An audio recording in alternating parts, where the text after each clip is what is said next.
So this is probably one of my favorite teams.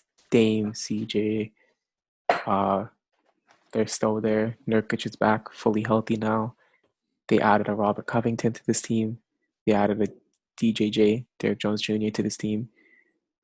Rodney Hood is back from his injury. Melo signed and is willing to come off the bench. Gary Trent Jr. improved humongously in the bubble. He did. Zach Collins is healthy now. They brought back another bench scorer in Enes Kanter. They took a risk on Harry Giles. And then they also have a couple of their own young guys like Anthony Simmons and Nazir Little. And I just named how many guys? Like 12? A lot of guys. This is such a deep team, man. Like, that's why I think they're going to do so well. Like, they basically surrounded Dame, CJ, and Nurkic with defenders, shooters, and Melo. That's basically how they surrounded the team.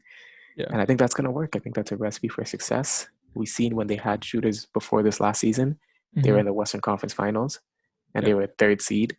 So I think that's going to happen again. And I think they're going to be a fourth seed. And I think they're going to have a lot of playoff success. And I'm super high on this team too. I think it's really, really, really close with the Jazz. Like, I think this could be off by one win, maybe, the difference between these two teams.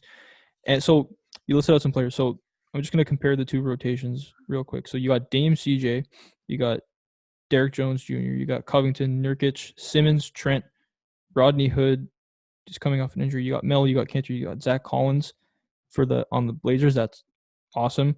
But then on the Jazz, you got Donovan Mitchell, Mike Conley, Rudy Gobert, Bogdanovich is coming back, which is huge. Royce O'Neal, Joe Ingles, Clarkson, and Derek Favors, right? Yeah.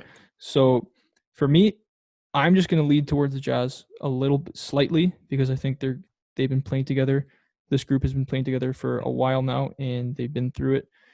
And they are going to have good team chemistry. It seems like the Gobert Mitchell chemistry is long gone. Yeah. I think Mitchell is going to level up this year. I think he's going to have by far his best season ever. I think Gobert's effect on winning, at least in the regular season, is underrated. I think he is a top 3 defensive player of the year candidate every year for a reason. Yeah. And Bogdanovich is back, which is huge. He was out in the bubble, and they probably would have won that playoff series. And the Clippers may not have been upset by the Nuggets. We might have been talking about Clippers-Lakers Western Conference Finals if Bogdanovich hadn't gotten hurt. So for me, it's really close. I just lean towards Jazz mainly because of team chemistry, and I think Mitchell's going to level up. Yeah. And at the end of the day, they're such close teams. Like you said, they're going to be separated by one game, so I just gave it to the better player. Dame's going to be an MVP caliber player this year. Yeah, so I just gave it to Dame over Donovan Mitchell. I was like, this is really close. Which player is better? Give it to Dame. That's all. That's basically what I did. Exactly. Thanks for watching. Listen to the Stretch the Floor podcast on Apple, Spotify, or wherever you get your podcasts, and follow us on Instagram.